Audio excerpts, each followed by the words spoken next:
abramos as nossas Bíblias na carta de Paulo aos Efésios, capítulo 1, para lermos somente o versículo 17. Amém? Irmãos, estejam orando por mim, porque vamos continuar abordando esse assunto seríssimo. Amém? Todos já encontraram? Vou ler, temos que correr. Peço que o Deus de nosso Senhor Jesus Cristo, o glorioso Pai, lhes dê espírito de sabedoria e de revelação, no pleno conhecimento dele. Amém? Vamos orar rapidinho. Espírito Santo, em nome de Jesus, te pedimos nesta hora, fala conosco por meio da tua palavra. Abre o nosso entendimento, Senhor. Queremos mais de ti. Continua se revelando e revelando a nós. Assim oramos a ti agradecidos em nome de Jesus. Amém. Glória a Deus. Estas palavras que nós acabamos de ler, elas fazem parte da carta que o apóstolo Paulo destinou para a igreja de Éfeso. E a gente percebe, lendo estas palavras, que o apóstolo Paulo estava desejoso de que cada membro da igreja de Éfeso recebesse da parte do Senhor espírito de sabedoria e de revelação, ou seja, sabedoria e revelação. Não vai dar para nem dar uma pincelada acerca do que é sabedoria, ok? Mas eu vou partir direto para a revelação, por conta do tema que ainda estamos estudando, que foi o tema do romper, ou seja, revelar a ação, benefício da intimidade com Deus. Ok.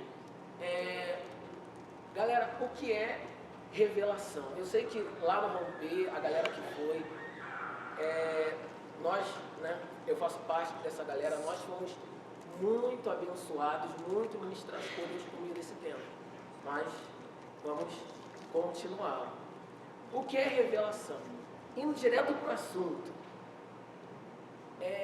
ao meu ver, revelação, pelo que eu defini, é um meio pelo qual uma informação que estava oculta, que estava desconhecida de nós, chega até nós, chega à nossa compreensão. Basicamente é isso. Também, acredito que vocês já tenham se atentado para isso, a Bíblia Sagrada, que não tem, mas que é a palavra de Deus, que é a nossa regra de fé e prática, que é o manual do Criador para nós, ela foi escrita por 40 autores, os seus 66 livros foram escritos por eles, debaixo não somente da inspiração, mas também da revelação do Espírito Santo. E quando nós lemos a Bíblia, nos deparamos com a história da revelação. Essa história, ela inicia-se lá no Éden, quando o Senhor livremente se revelava ao primeiro casal, mas a gente sabe o que aconteceu. O primeiro casal desobedece ao Senhor, e essa liberdade na revelação que o primeiro casal tinha com Deus foi interrompida, foi interceptada, foi abolida por conta da entrada do pecado no mundo. E depois que a queda da humanidade aconteceu, o Senhor passou a se fazer conhecido ao homem por meio de dois tipos de revelação. A revelação geral, ou seja, quando Deus se faz conhecido ao homem por meio da natureza, e a revelação especial, quando Deus se revela ao homem por meio de formas e meios sobrenaturais que Ele estabelece. Ok? Através da revelação geral, o Senhor faz com que cada ser humano se conscientize acerca da sua existência. A Bíblia diz no Salmo 19, no versículo 1 e 2, que os céus declaram a glória de Deus e o firmamento anuncia as obras das suas mãos. Também diz no versículo 2 que um dia faz declaração a outro dia e uma noite mostra a sabedoria a outra noite. Também diz em Romanos 1:20 que desde a criação os atributos invisíveis de Deus, seu poder eterno e a sua natureza divina são claramente vistos e compreendidos pelas coisas criadas, de tal modo que todos os homens tornaram-se indesculpáveis, ok? Então Deus, através da revelação geral, se faz conhecido, demonstra, comprova que de fato Ele existe, beleza? Ok. Mas a revelação geral, ela se torna insuficiente em relação a como Deus de fato quer que nós nos relacionemos com Ele, como Deus de fato quer que nós o conheçamos. Para resolver essa questão, Ele também estabeleceu a revelação especial. E por meio dessa revelação, o Senhor revela para nós, de maneira especial, de maneira sobrenatural, o seu caráter, os seus planos e a sua vontade. Quando a gente examina, principalmente as páginas do Antigo Testamento, nós encontramos essa revelação especial alcançando a vida de Noé, alcançando a vida dos patriarcas da nação dos hebreus, alcançando o povo de Israel por meio de teofanias. A palavra teofania, como o Rafa chegou a mencionar lá no romper, é uma palavra grega e ela basicamente significa manifestação visível do Deus invisível. É quando Deus usa uma forma humana, ou a forma do anjo do Senhor, ou então Ele disponibiliza elementos da natureza de maneira sobrenatural. Por exemplo, como Deus falou com Moisés, como Deus se revelou a Moisés, através de uma sarça, através de uma árvore que estava em chamas, porém essas chamas não consumiam essa árvore. Olha que tremendo, é uma teofania. Deus também falou com muitos personagens da Bíblia por meio de sonhos, visões, usando os profetas, ou seja, através de profecias. E muitas revelações foram encaminhadas ao povo hebreu, ao povo de Israel. E essa é a parte mais legal, porque quando a gente esquadrinha, examina tais revelações, a gente descobre que muitas delas dizem respeito à primeira vinda, ao sofrimento e ao reino vindouro daquele que é a suprema revelação das Escrituras Sagradas.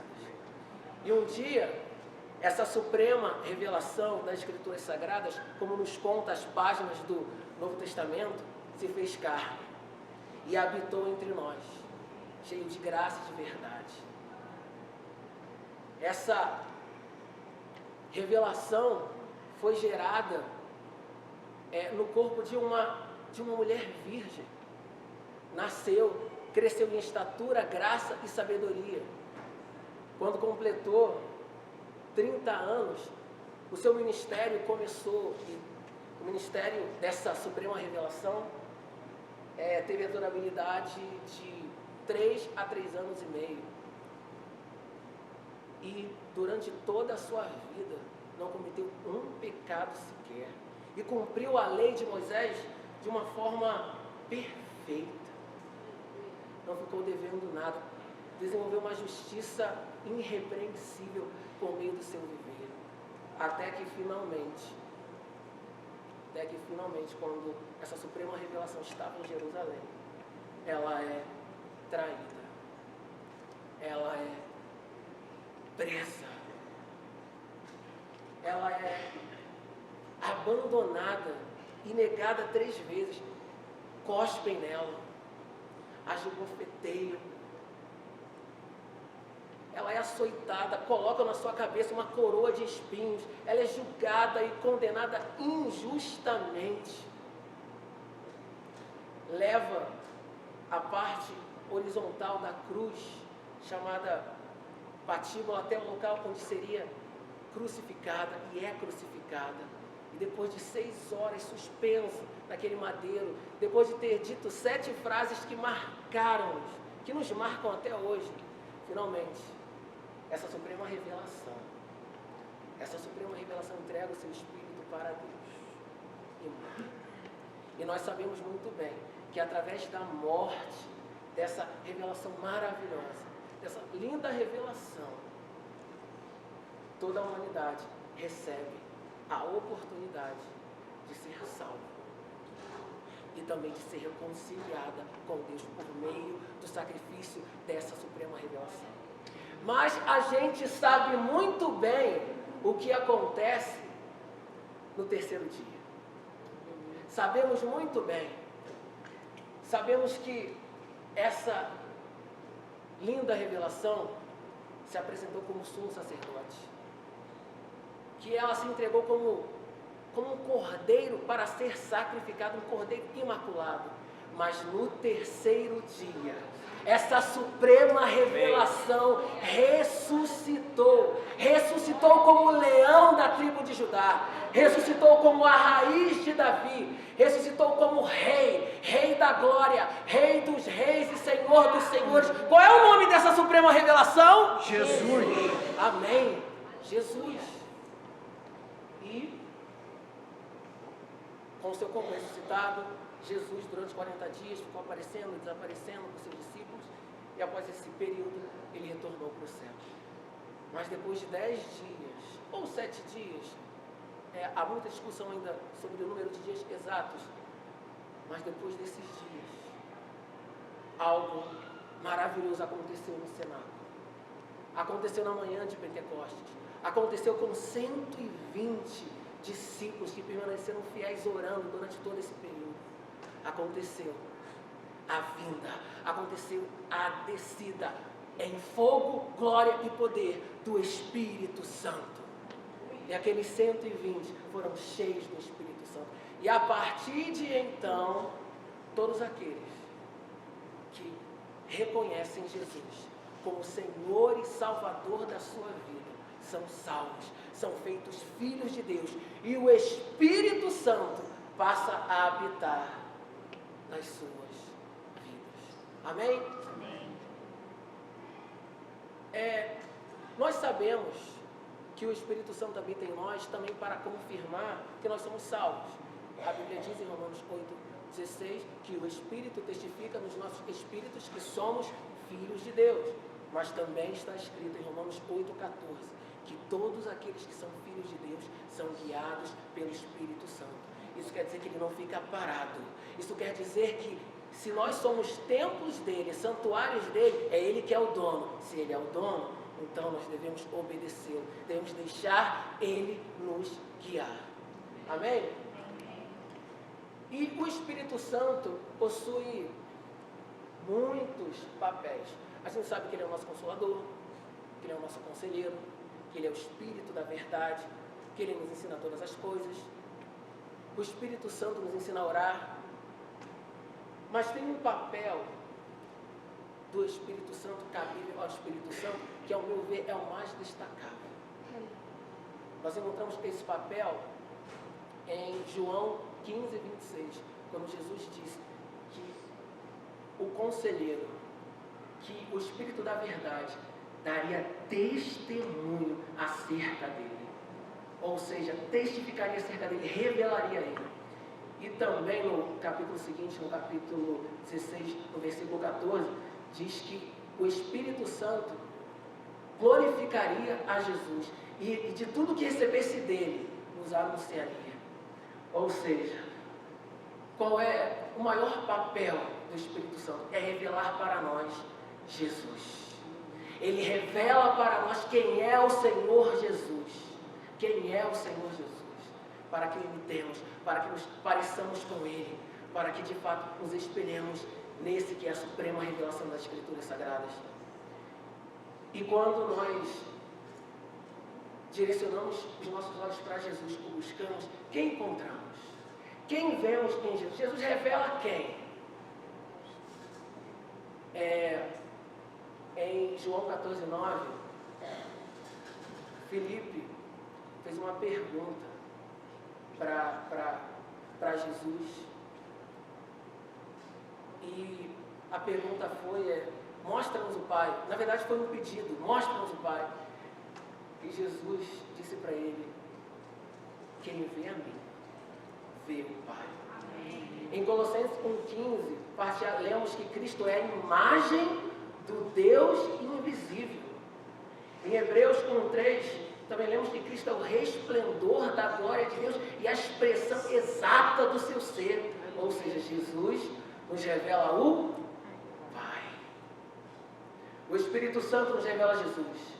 Jesus nos revela o Pai. O que quer isso dizer?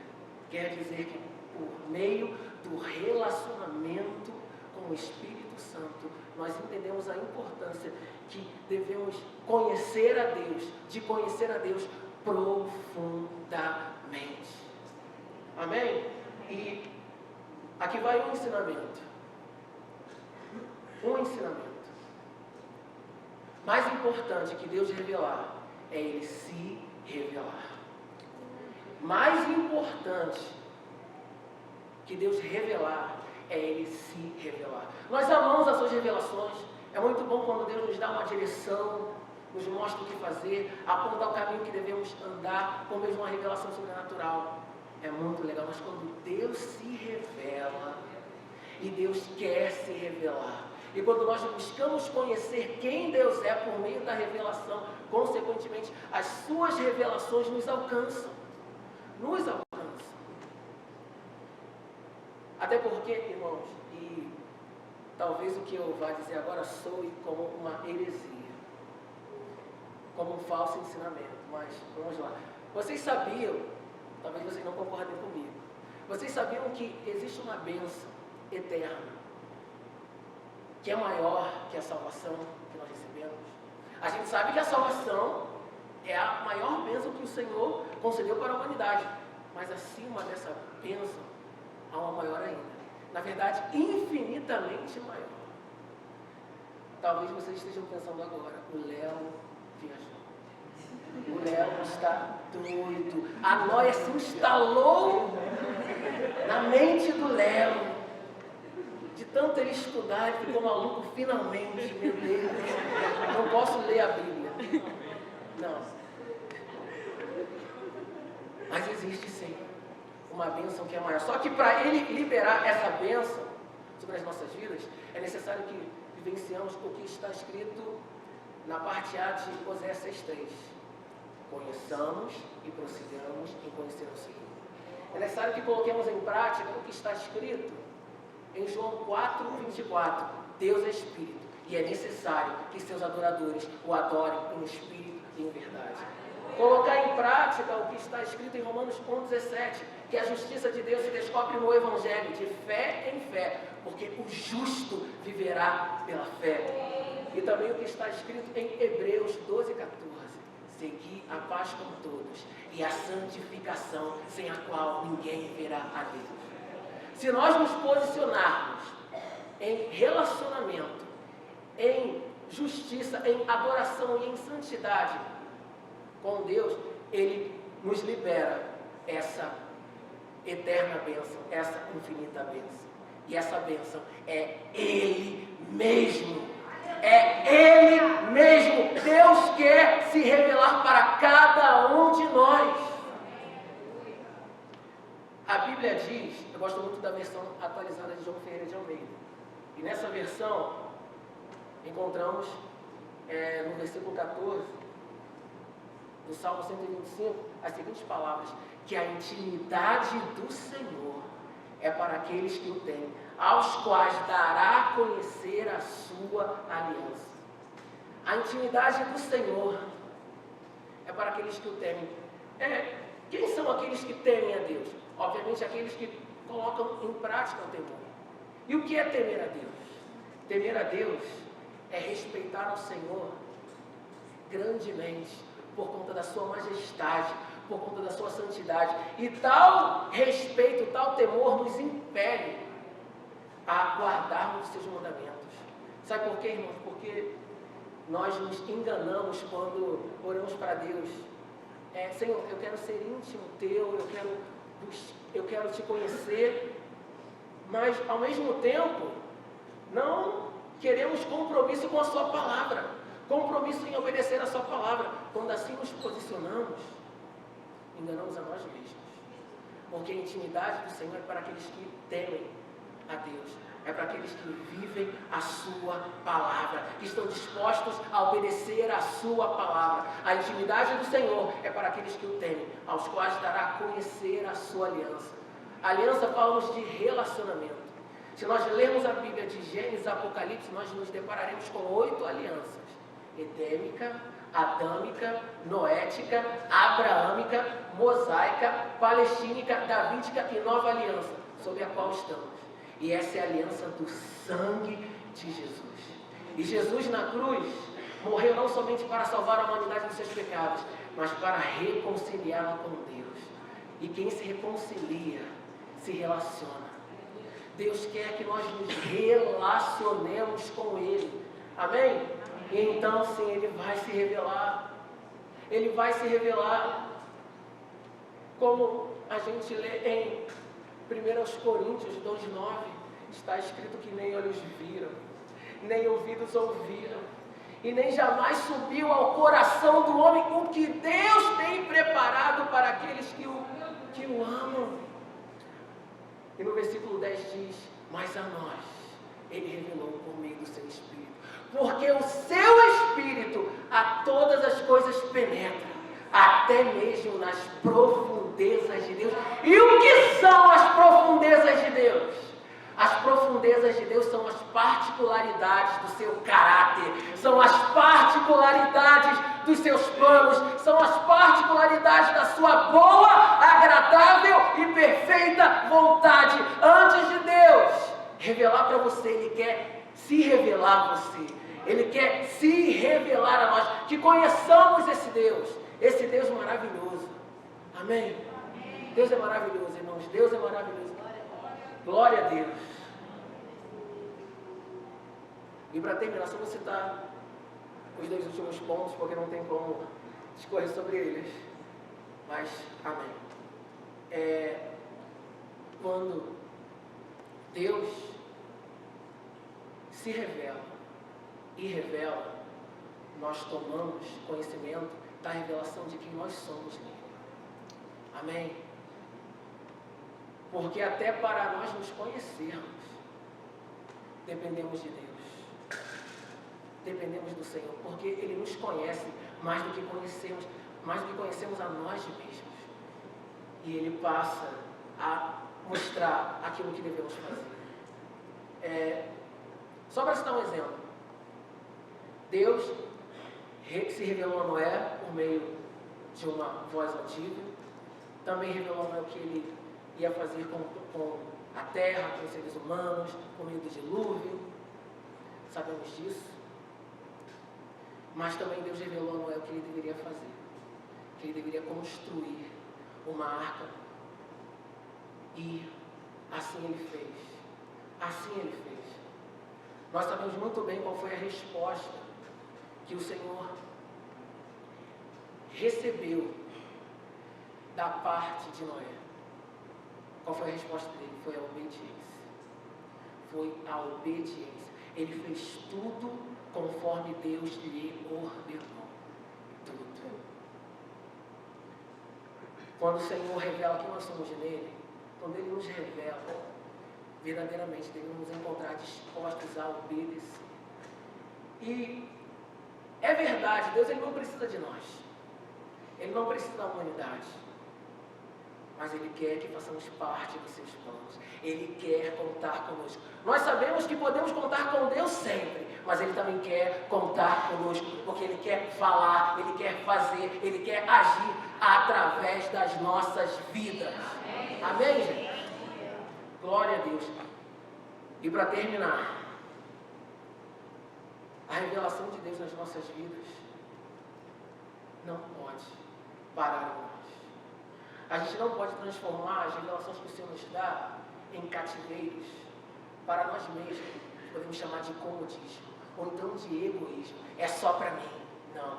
Pode até começar em mim, pode até começar em você, mas deve ser desenvolvida a tal ponto de abençoar outras pessoas.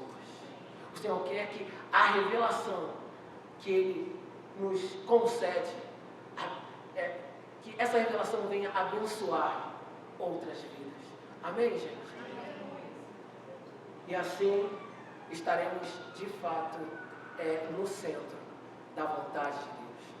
Ok? Até aqui o Senhor falou. Amém? E agradeço por essa oportunidade. A palavra está com o Rafa.